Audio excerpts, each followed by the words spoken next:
All right, guys. So, welcome to episode one. Um, Before we get started, I wanted to do on the actual physical training. I wanted to give you guys what you guys will need. Some fundamental stuff that makes training a whole lot easier. So here you're inside of our kennels. Um, for the most part, you see we kind of closed off everything um, just to block out some of the noises. So the first thing is, if this is the first time you're kind of start doing training with one of your dogs, is you want to have a quiet environment.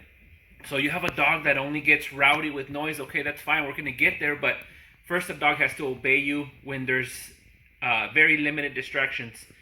So we do have the farm animals outside. We got the rest of the crew outside of the kennels. They're wondering what's going on.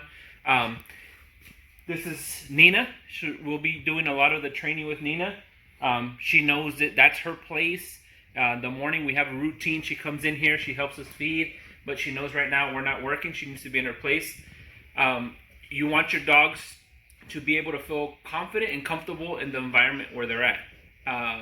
Number two is what pieces of equipment will you need. So you can see we have a variety of equipment, we have 10, 15 foot leashes. We have shorter 4 foot, 5 foot leashes. We got harnesses. This is just more for show and for pictures. So a lot of people I know say, "Oh, well, the spikes. It's really just for pictures and just to add to that. These we don't really use much. Sometimes we have really aggressive dogs that I take in and I train and I help, and so just for the safety when we're in the vehicle, sometimes we will muzzle them up just for our safety. Um, Tons of different leashes that we use, different variations, different variations of chains. But the ones we're going to use today, I'm going to show you down here.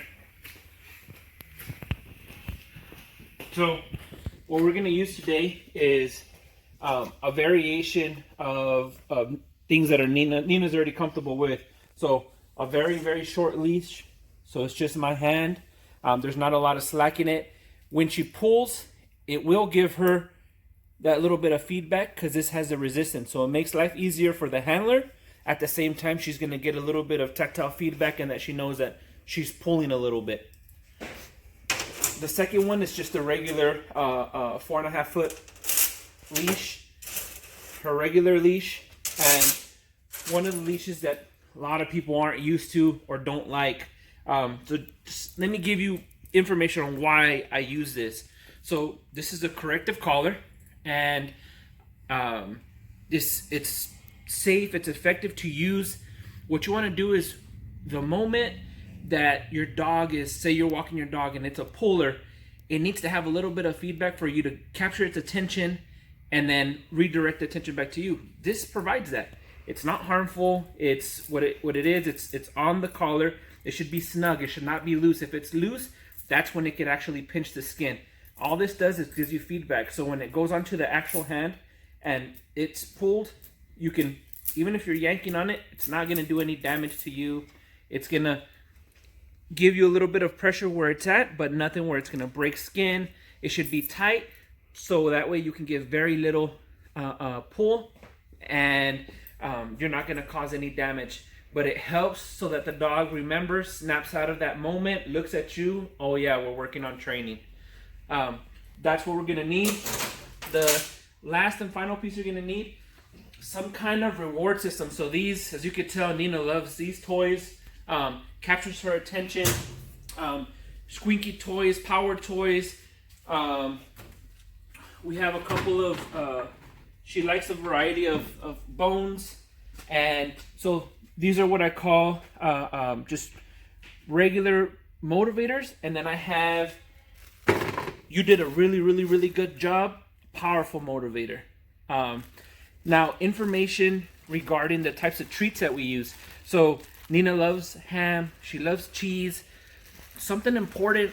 I know variety trainers and different trainers have the mentality of use the rubbing, the touching as a motivator and as a treat instead of the actual food treats. So remember, dogs, just a little bit of science behind why I use the food is we have about 5 million smell receptors in our nose. A canine has about 250 million smell receptors in their nose. They also have an area called Johnson's organ and Jacobson's organ, and which helps them learn and specifically recognize that smell and goes into their memory automatically. It's something that they were built in with. So you actually, it's not so much the treat that you're giving them, but the smell recognition. For example, you got a dog that hates other dogs or perks up every time he sees somebody come into their backyard, or when you're walking them, you redirect them towards you. Just the smell of that treat is going to associate every time I see a dog. It's not something bad's not going to happen.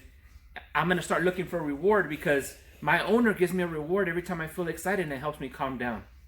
So that's more or less why we use that. We do a lot of praise. We do a lot of rubbing the bellies and a lot of that. But it's very important when you're first getting started, you're going to use something that's really motivating for your dog. So that way you can capture their attention. We'll come right back with more information.